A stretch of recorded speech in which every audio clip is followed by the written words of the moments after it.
आज थोडं स्वतःबद्दल बोलूया. आपण खरंच स्वतःला ओळखतो का हो? स्वतःला सतत डाऊटमध्ये ठेवत राहतो आपण,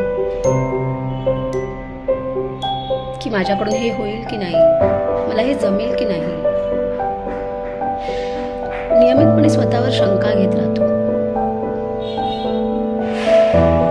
आणि आजकालच्या या धावपळीच्या जगामध्ये स्वतःला हरवून बसतो. खरं सांगा, गेल्या वेळी तुम्ही कधी असं एखादी गोष्ट केली होती ज्याने तुम्हाला खूप छान वाटलं होतं? आपण नेहमी दुसऱ्यांना खुश करायला जातो, चांगली गोष्ट आहे, पण स्वतःला आपण खुश करणं कुठेतरी विसरून गेलोय.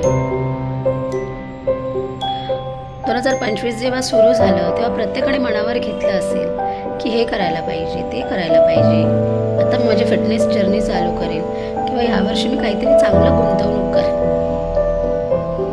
एखादं नातं ज्याला गरज आहे तिथे मी टाईम देईल, असं खूप काही प्रत्येकाने मनावर घेतलं असेल.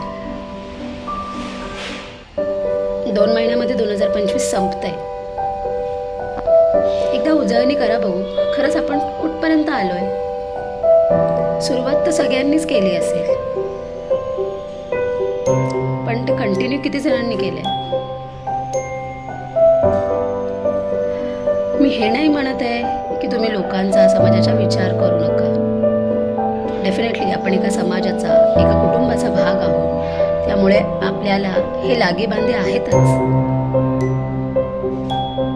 पण आधी स्वतःसाठी जगायला शिका, स्वतःला खुश ठेवायला शिका. कारण की आज जर तुम्ही सुखी राहाल तरच दुसऱ्याला सुख देऊ शकाल. कारण की जे आपल्याकडे असतं तेच आपण समोरच्याला देतो. स्वतःसाठी जगायला सुरुवात करा.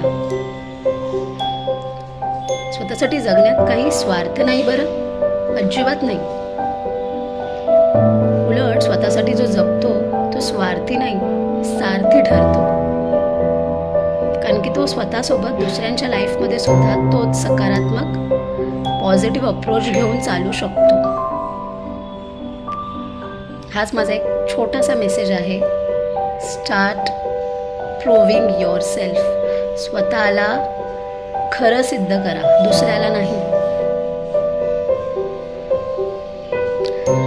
Stay happy, hydrated and hopeful.